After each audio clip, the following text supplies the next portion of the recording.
Oh, yes. Your nation asked me about to share my story. I have a long story. It's hard for me to choose. So I will share something that will be kind of fun and not kind of not fun in for us developer.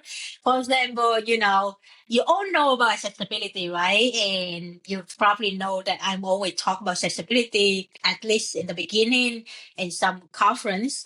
And yes, I'm also the accessibility champion in my group. So one of the things when I go to that, people will ask me, "Oh, so you are accessibility champion, right? You're probably great in how to identify the accessibility bugs and how to fix them." The truth is, I have no idea. No, not really, no idea. But I don't know everything. Most of the times, the developer know how to fix bug and better than I do, and even some of my projects I totally don't have accessibility inside. Like I just okay go with it, and then we add it later. They're very common things. But if you are really care about other developers, your user, in general, and want to make your application inclusive and accessible for everyone, don't people with disability that can with challenge vision challenge in using the web applications nowadays, it's not a small amount of people. If so, you really care about them, or you wanted to learn more about how to deliver a good, accessible, and good UX component, you know what? Check out this book.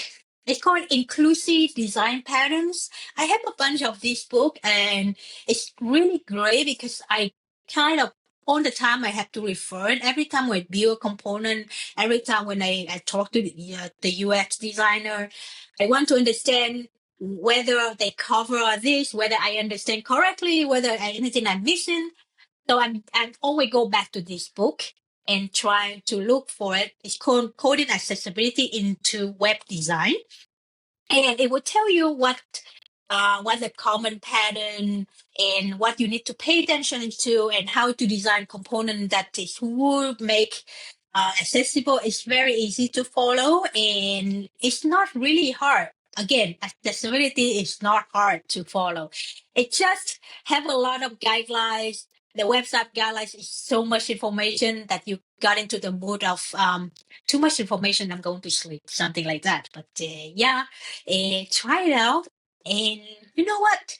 Making a website accessible is like making your user happy. Even I don't have any vision challenge, visibility challenge. I still like I still feel better if I get to an application or a website that really accessible.